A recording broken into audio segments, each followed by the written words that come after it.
जब दो एग्जाम सामने हो और दोनों एग्जाम दोस्तों एक ही मंथ में कंडक्ट कराने वाले हो, और हमें दोस्तों हमने क्या कहा दोस्तों, ध्यान से सुनिएगा, जब दो एग्जाम सामने हो और दोनों एग्जाम एक ही मंथ में कंडक्ट कराने वाले हो दोस्तों, और हमें उन दोनों एग्जाम को क्रैक करना है, हमने इन दोनों एग्जाम को टारगेट किया है दोस्तों।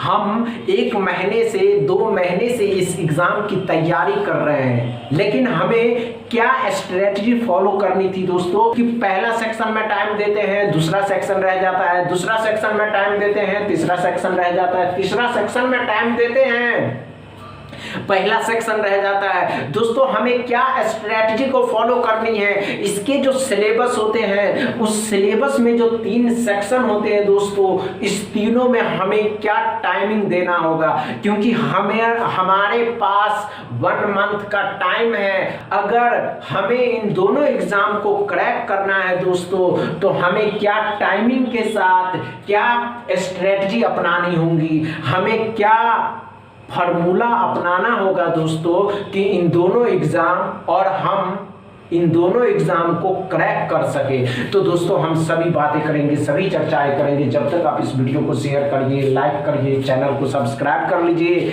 और हमारे साथ बने रहिए। आज के इस क्लास में जो आप उपस्थित हुए हैं दोस्तों, ये बात जानने के लिए, ये समझने के लिए दोस्तों, ये समझने के लिए कि अगर आप एसबीआई पीओ और आईबीपीएस पीओ के एग्जाम को क्रैक करना है दोस्तों, क्योंकि इन दोनों के एग्जाम अच्छे से समझते। जब एसबीआई पीओ के एग्जाम का नोटिफिकेशन जारी हुआ था तो जुलाई और अगस्त के बारे में बताया गया था दोस्तों। इसके एग्जाम अगर जुलाई में नहीं होते हैं तो इसके प्रीलिम्स एग्जाम अगस्त में होंगे, और आप अच्छे से समझते कि आईबीपीएस पीओ के प्रीलिम्स एग्जाम अगस्त में होने वाले दोस्तों। अगर हमें सिलेक्शन प्रोसेस तक पहुंचना है, अगर हमें मेंस के लिए क्वालिफाई करना है, तो हमारे पास है एग्जाम, इसके सिलेबस क्या है, हमें क्या प्रिपरेशन स्ट्रेटजी अपनानी होगी कि अगर हम एग्जाम में बैठते हैं तो एग्जाम को क्रैक करके हमें सिलेक्शन प्रोसेस मेंस के लिए क्वालिफाई करना है दोस्तों, मेंस के लिए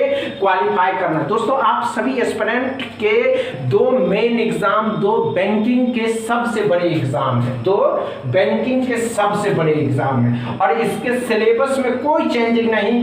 quant reasoning English, quant reasoning English. अब क्या करना है, हमको कितना टाइम देना है दोस्तों। इसके सिलेबस एक जैसे होते हैं, ये बात क्लियर है, इसके सिलेबस एक जैसे। अगर आप अच्छे से समझते हैं कि अगर हम एक बॉल पे 6 रन लेना चाहते हैं तो हमें 12 रन की आवश्यकता है, तो हम 2 बॉल पे 12 रन ले सकते हैं। तो हमें क्या टाइमिंग देना होगा, इसको अगर हम 8 आवर इसका पढ़ते तो ये तो अपने आप क्वालिफाई हो जाएगा, इसमें कोई टाइमिंग ही नहीं देना होगा।